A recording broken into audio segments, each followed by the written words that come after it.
En sport, nouveau rebondissement dans l'affaire qui oppose Tawhid Inena et Abel Temari. Ce dernier vient de faire appel suite au rejet de sa requête. Il demande l'annulation de l'élection de Tawhid Inena à la tête du comité olympique de Polynésie. Je rappelle qu'Abel Temari accuse Tawhid Inena de fraude et de malversation. Le reportage de Brandy Tevero et Manavatepa. Il a éliminé une bonne partie de nos policiers. Abel Temari et les fédérations qui le soutiennent sont persuadés de leur bonne foi.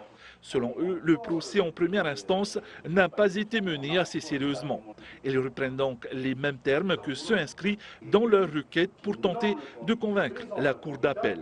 Parce que nous considérons que le dossier n'a pas été vraiment jugé sur le fond. Donc dans le repli, on a mis d'autres arguments dans la requête d'appel pour vraiment rendre cette requête plus homogène. Cette fois, Abel Temari dénonce également l'utilisation des fonds du COPF. Il accuse Tawhid Inena de malversation.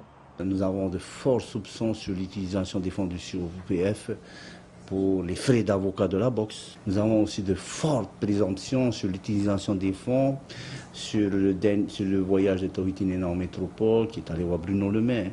Tawhid Inena, lui, ne semble pas inquiet. Pour lui, le conflit avec Abel Temari ne date pas d'hier. L'année dernière, il disait qu'on avait triché aux élections alors que nous avons été élus à la majorité. D'ailleurs, il a perdu au tribunal. Concernant ses soupçons, il devrait se regarder ce qu'il fait dans sa propre fédé avant de venir voir ce que nous faisons. Aucun billet a été pris en charge par le COPF au jour d'aujourd'hui. Donc tout ça pour vous dire que c'est un menteur et que je n'ai pas de leçons à recevoir des personnes qui ont été condamnées. Le comité olympique doit se réunir samedi pour présenter le bilan financier de l'année 2016, un bilan qu'Abel Temari ne soutiendra pas. Le procès en appel devrait se tenir le 16 février.